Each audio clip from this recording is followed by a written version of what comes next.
انفال عربی زبان میں نفل ان کی جمع ہے، یعنی اضافی چیز۔ مال غنیمت کے لیے یہ ٹرم یوز ہوتی ہے چونکہ جہاد اور قتال کے اندر پرائمری مقصد کفار کا مال لوٹنا نہیں ہوتا، بلکہ پرائمری مقصد اللہ تعالیٰ کے دین کی سربلندی ہوتا ہے۔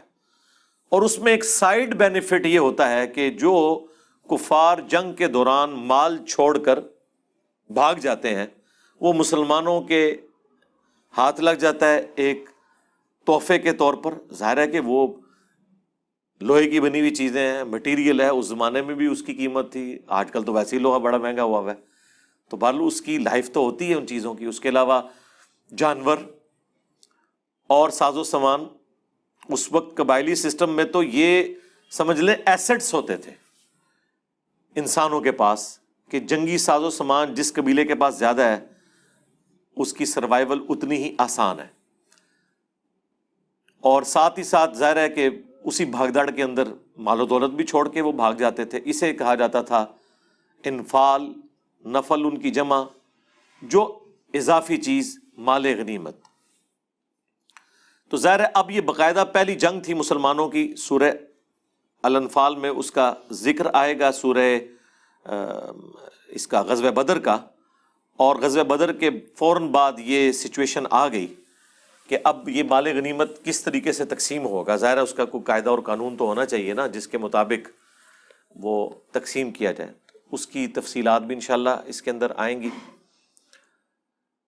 بخاری اور مسلم دونوں میں حدیث ہے کہ اللہ تعالیٰ نے، نبی علیہ السلام نے فرمایا، مجھے 5 ایسی خصوصیات دی ہیں جو مجھ سے پہلے کسی پیغمبر کو نہیں دی۔ نمبر 1، پوری زمین میرے لیے سجدہ گاہ بنا دی گئی ہے۔ اگلی امتوں میں صرف جو نماز کے لیے مخصوص جگہ ہیں مساجد، وہیں پہ آپ نماز ادا کر سکتے تھے، اس کے علاوہ نماز نہیں ادا کر سکتے تھے۔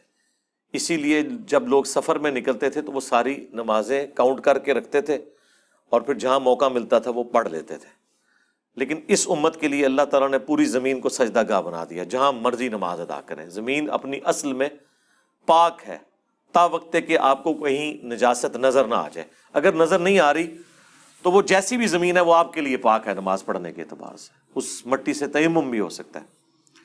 دوسری خوبی نبی علیہ السلام نے فرمائی کہ اگلے انبیاء اللہ تعالیٰ نے کسی قوم یا قبیلے کی طرف مخصوص بھیجے تھے، اور مجھے اللہ تعالیٰ نے پوری انسانیت کے لیے پیغمبر بنا کے بھیجا ہے۔ وما ارسلناک الا کافۃ للناس بشیرا ونذیرا، جو قرآن میں ہے کہ ہم نے آپ کو پوری انسانیت کے لیے خوشخبری دینے والا اور ڈر سنانے والا بنا کر بھیجا ہے۔ تیسری خصوصیت نبی صلی اللہ علیہ وآلہ وسلم نے فرمایا کہ 1 مہینے کی مسافت سے اللہ نے میرا رعب کافروں کے اوپر ڈال دیا ہے، یعنی میری فوجیں 1 مہینے کی مسافت کے اوپر ہوں، آج کل کے اعتبار سے آپ سمجھ لیں آلموسٹ 1000 کلومیٹر، تو اللہ نے ان کا رعب ڈالا ہوا ہے کافروں کے اوپر۔ رعب دیکھا ہے پھر ہم نے غزوہ تبوک کے موقع پر، پہلے تو 1.5 لاکھ کی فوج لے کر عرب کے بارڈر پہ کیسر روم آ گیا، اور جب نبی علیہ السلام یہاں سے صرف 30,000 جانثاروں کا لشکر لے کر نکلے جن کے پاس جدید اسلحہ بھی نہیں تھا، بس آپ کے پہنچنے سے پہلے ہی وہ بارڈر سے بھاگ گیا، تو یہ بہت بڑا آپ کا ایک رعب تھا۔ ادروائز یرموک کی تو نوبت ہی نہ آتی، وہی جنگ غزوہ تبوک کی یرموک ثابت ہوتی مسلمانوں کے لیے۔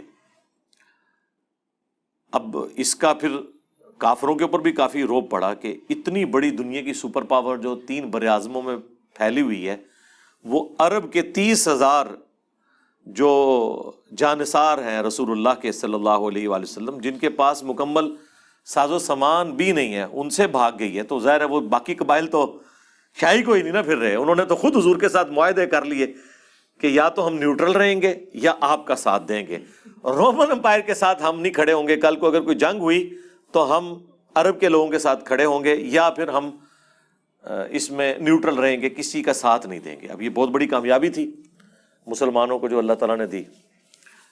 تو 1 مہینے کی مسافت سے اللہ تعالیٰ نے مدد فرمائی۔ چوتھی چیز نبی علیہ السلام نے فرمایا کہ اللہ تعالیٰ نے مال غنیمت جو جنگ میں کافروں کا چھوڑا ہوا ساز و سامان ہے، یہ میری امت کے لیے حلال کر دیا۔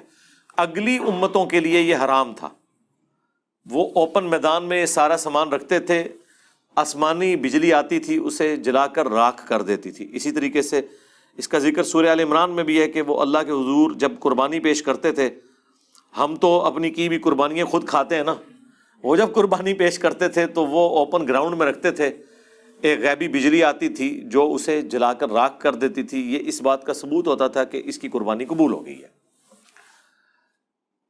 ہمارے کیس میں اللہ تعالیٰ نے مال غنیمت کو حلال کر دیا کہ کافروں کا چھوڑا ہوا سامان مسلمانوں میں تقسیم کیا جائے گا، اور اس میں ریشو پروپورشن اس طرح آپ نے ڈیوائیڈ کرنا ہے کہ جو پیدل ہے ان کو ایک حصہ دیا جائے گا، جو سوار ہے ان کو ڈبل حصہ دیا جائے گا۔ اب آپ سوچ رہے ہوں گے کہ جو بیچارہ پہلے ہی پیدل ہے اسے ایک حصہ کیوں؟ اس لیے کہ اس کی کنٹریبیوشن اتنی ہی ہے۔ جو سوار آیا ہے اس نے ظاہر ہے گھوڑا پالا ہے، اس کے اوپر اس کا خرچہ ہوا ہے، اور اس کے لیے اس نے ایک پوری ایفرٹ پٹ کی ہے، اور پھر وہ بڑی ڈیسائسو جنگ جو ہے وہ گھوڑ سواری والوں کی ہی ہوا کرتی تھی۔ مسلمان جو غزوہ احد میں ایک فتح کے بعد دوبارہ شکست کا شکار ہوئے، وہ خالد بن ولید کی کیولری تھی نا، جس کی وجہ سے وہ گھوڑ سوار کا ہی ایک لشکر تھا جس نے حملہ کر کے تو مسلمانوں کی فتح کو شکست میں بدل دیا، چند لوگوں کی نافرمانی کی وجہ سے۔ وہ سورہ آل عمران میں ہم پوری کمنٹری سن چکے ہیں غزوہ احد کی۔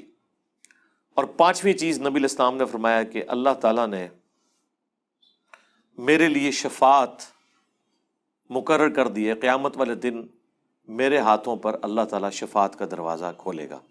یہ 5 خوبیاں ہیں۔ نمبر 1، پوری زمین سجدہ گاہ۔ نمبر 2، نبی صلی اللہ علیہ وآلہ وسلم کی امت کا روب اللہ تعالیٰ نے 1 مہینے کی مسافت سے رکھ دیا۔ نمبر 3، پوری انسانیت کے لیے آپ کو پیغمبر بنا کے بھیجا۔ نمبر 4، مال غنیمت، انفال جسے عربی میں کہتے ہیں، نفلن کی جمع انفال، یہ حلال کر دیا۔ اور نمبر 5، شفاعت کا دروازہ رسول اللہ کے مبارک ہاتھوں پر اللہ تعالیٰ کھولے گا۔ مسلم شریف میں ایک اور خوبی بھی بیان ہوئی ہے، اور وہ ہے کہ مجھ پر ختم نبوت اللہ تعالیٰ نے کر دی ہے۔ اور وہاں مسلم شریف میں الفاظ ہیں خوتیمہ کے، وہ جو قادیانی جھگڑا کرتے ہیں نا خاتم اور خاتم کے اعتبار سے، وہاں خاتم کا لفظ استعمال ہوا ہے کہ ختم نبوت نبی صلی اللہ علیہ وآلہ وسلم کے اوپر کر دی گئی۔ اس کے علاوہ بھی اور خوبیاں آئی ہیں بخاری مسلم میں۔ اللہ تعالیٰ نے جوامع کلمات کے ساتھ مجھے مبعوث کیا۔ میں مختصر بات کرتا ہوں لیکن اس کا مفہوم گہرا ہوتا ہے، سب کچھ کور کرنے والا۔ آپ دیکھ لیں ایک حدیث جو بخاری اور مسلم دونوں میں ہے، بخاری کی پہلی حدیث ہے اور مشکات میں بھی انہوں نے پہلی حدیث یہی لی ہے مقدمے کے طور پر، انما الاعمال بالنیات، اعمال کا دار و مدار تو نیتوں کے اوپر ہے۔ اب یہ اس کے اوپر کتابوں کی کتابیں لکھی جا سکتی ہیں، کیا اس کے اندر گہرائی موجود ہے؟ تو نبی اسلام کو اللہ تعالیٰ نے جوامع کلمات کے ساتھ مبعوث کیا۔ غزوہ بدر کے فوراً بعد چونکہ مال غنیمت کی تقسیم کا ایشو تھا تو یہ صورت نازل ہوئی۔ اس صورت کے اندر غزوہ بدر کا پس منظر بھی ذکر ہوگا۔ غزوہ بدر کے دوران جو کچھ مسلمانوں کی ڈھارس اللہ تعالیٰ نے بندھائی فرشتوں کے ذریعے مدد کر کے، نبی علیہ السلام کی دعا کی برکت سے کس طرح کافروں کے اوپر روب ڈالا، وہ سب کی سب چیزیں ڈسکس ہوں گی۔ اور چونکہ یہ باقاعدہ طور پر مسلمانوں کا پہلا غزوہ تھا، اس سے پہلے چھوٹے موٹے جو آپ سمجھ لیں جھڑپیں ہوئی ہیں، لیکن جو باقاعدہ پہلا غزوہ ہے وہ یہی غزوہ بدر ہے۔ اور سب سے آخری بات جو اس میں ضروری ہے وہ یہ ہے کہ نبی علیہ السلام کی دعوت ٹھکرانے کے سبب کفار مکہ پر جو اللہ تعالیٰ کا عذاب ہے وہ قتال کی شکل میں نازل ہوا، اور اس کا ذکر بھی سورہ توبہ میں آ جائے گا کہ اللہ تعالیٰ